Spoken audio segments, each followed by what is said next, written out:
Near a small group of mountains in southwestern Oklahoma, an intertribal fight between the Osage and the Kiowa peoples occurred in the summer of 1833, and in the end, it would prove to be one of the most brutal examples of raiding in the history of the conflict between the two powerful tribes.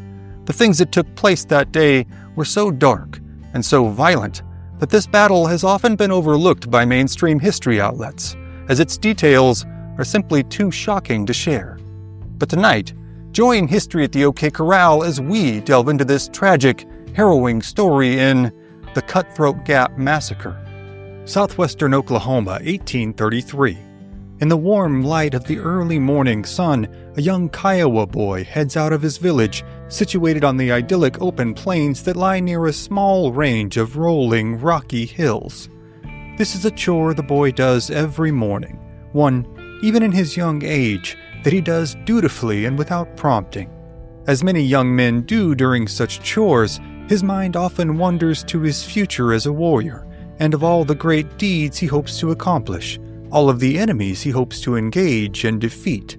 It is this daydreaming that leads him to briefly second-guess what he sees moving several yards away. But suddenly, much to his horror, he realizes that what he is seeing is, in fact, real. It is the sight of several Osage warriors, longtime blood enemies of the Kiowa, slowly skulking their way towards the Kiowa's camp.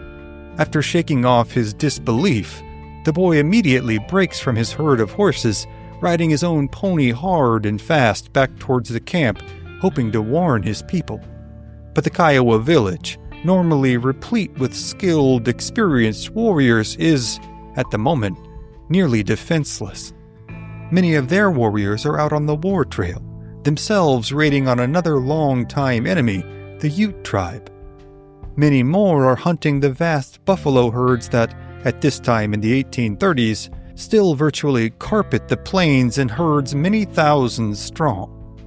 Their chief, an experienced warrior named Islandman, has acquiesced to his warriors' dual desires to gain glory on the warpath and in the buffalo hunt, and has thus left his village virtually bereft of all fighting-age men. The Osage are all too aware of this fact, as they have been following the Kiowa for days prior to this, as they made their way to this spot under the assumption that they would be safe for the summer.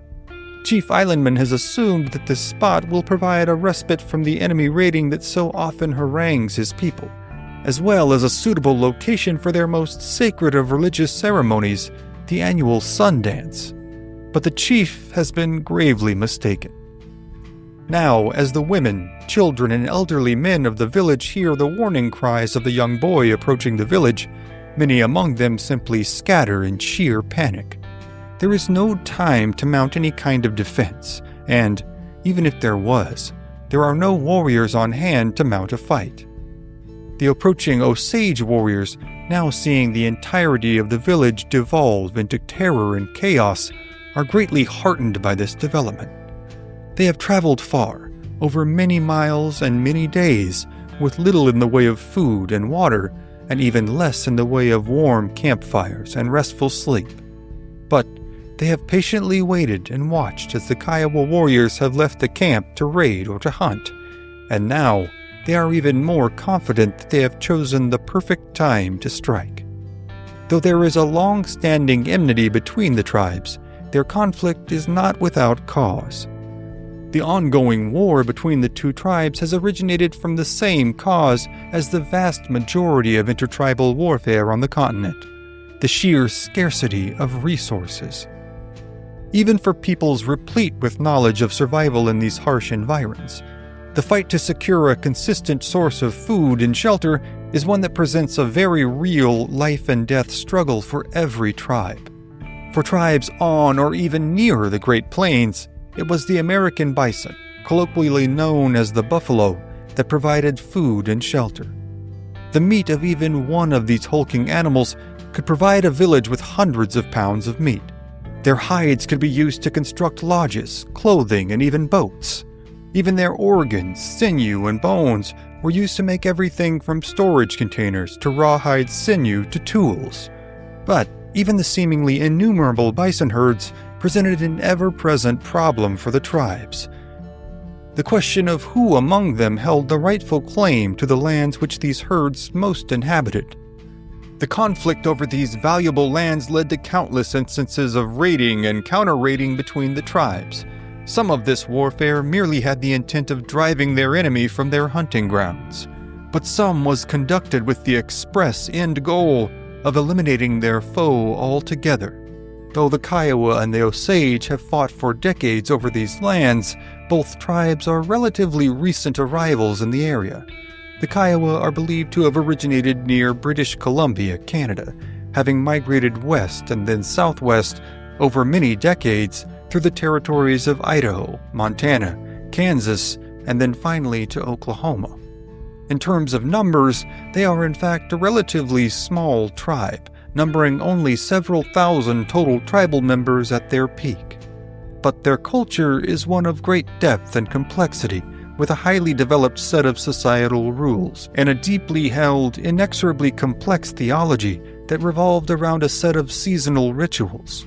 In fact, the Kiowa have all been anticipating their upcoming Sundance, a ritual common amongst several Plains tribes, in which the warriors pierced the skin of their chests and then tethered themselves by that skin to a central pole in the middle of a large lodge or clearing. For hours or even days, the warriors would then dance, sing, and even swing from the pole with the full weight of their bodies in an effort to gain cosmic favor with their gods and to display their strength, courage, and endurance. The Kiowa's enemies, the Osage, are a larger tribe and a veritable powerhouse in the Midwest of North America. Unlike the Kiowa and other tribes who make their homes exclusively on the undulating grasslands of the Great Plains, the Osage are a semi-agricultural, semi-itinerant people who make their homes in the woodlands of Missouri and Arkansas. However, in the warmer months, many of the tribe venture out onto the southern plains in order to hunt buffalo. Their history of warring with neighboring tribes is long, legendary, and well known all across the plains. Early explorers Lewis and Clark even made a note of the unshakable belligerence of the Osage towards any and all perceived enemies. From the Cherokee to the Comanche to early European settlers to the Kiowa, the Osage have not hesitated to take on any and all challengers in the brutal arena of frontier warfare. Their feud with the Kiowa is one that has spanned decades, as what began as a territorial war has now devolved into an out-and-out blood feud, one in which both peoples are now caught in a seemingly inextricable cycle of violence and retribution. This cycle is one that has seen countless members of each tribe, men, women, and children alike, fall under the bullets, arrows, knives, and spears of their opposition. While raiding for horses or honor could often result in less mortal confrontations, the struggle for hunting grounds and the desire for vengeance often bore witness to some of the most vicious, untoward warfare of the 19th century. This warfare did not resemble the Napoleonic warfare of their European contemporaries, but focused on guerrilla tactics and pragmatism. The time to strike an enemy's village is when it was devoid of any able-bodied warriors, just like the Kiowa here at Cut Throat Gap now are. Now, as the Osage warriors make their approach towards the Kiowa village, and the panicked villagers attempt to draw back their bowstrings with shaking hands, the Osage feel assured that they have indeed picked the opportune time to strike. As they sprint towards their prey, they let loose an initial volley of arrows and bullets, cutting down several Kiowa at once. The few men in camp who are able to mount a defense do so gallantly, displaying great courage in the face of impossible odds in an effort to defend their families. Sadly, for nearly every one of them, their efforts will prove to be in vain, as they all soon fall to the Osage. Seeing their only defense now quashed, the panic of the Kiowa women and children now reaches a fever pitch, with some in such disarray that they flee towards the Osage warriors and are quickly cut down themselves. However, many other acts of great courage now take place as the Kiowa fight for survival against the Osage raiders. As the remaining Kiowa flee the village, they make their way towards nearby Elk Creek. One father runs with his infant son, carrying the child with his breechcloth clenched firmly between his teeth, only setting him down intermittently to launch arrows at the pursuing Osage. One young mother also flees toward the creek, with her infant child strapped to her back on a board and dragging her toddler daughter by the hand. An Osage warrior managed to cut the women and children off before they can cross the river, but is quickly fought off by the desperate mother, who manages to steal away with her young children, all of whom manage to survive the attack. Another young mother manages to fight off an Osage warrior with a tomahawk, also managing to cross the river with her young children and get to safety. A lone Pawnee warrior, a guest in the Kiowa camp, makes a staunch defense of his own, striking down several Osage warriors and defending the retreat of the women and children. Most of the surviving Kiowa now flee east after crossing the creek, convening a few miles away amidst the prairie hills. One Kiowa, though, an elder in the village, manages to make his way down Elk Creek, heading south in order to reach another nearby Kiowa village. After a harrowing trek, all the while on the lookout for Osage pursuers, he reaches the camp and alerts their warriors to the attack. In mere minutes, a large party of Kiowa warriors is mounted and takes to the trail, in hopes of providing relief to their fellow tribesmen. But as they crest the hill overlooking the village, they are met with a truly horrifying sight. All of the Osage attackers have vacated the village, disappearing into the hills, and, in their wake, they have left a macabre scene of unfathomable slaughter. The bodies of the slain Kiowa, young and elderly alike, lie strewn about the camp, scalped and mutilated. Several of the bodies also lie headless, and as the Kiowa warriors further inspect the camp, they are horrified to find the missing heads stuffed into cooking pots. Though several of the Kiowa have managed to escape, 2 young children, a boy named Thunder and a girl named White Weasel, have been kidnapped by the Osage. Though White Weasel will eventually be reunited with her family in 1834, Thunder will soon pass away in captivity. Also taken are dozens of horses, the primary form of wealth and currency here on the plains. In short, what the Osage have wrought upon the Kiowa is nothing short of utter destruction.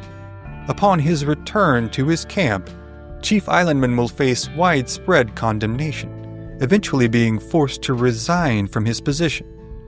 Though history will come to know the place where this massacre took place as the Cut Throat Gap, the event itself would be known forevermore to the Kiowa people as the summer they cut their heads off.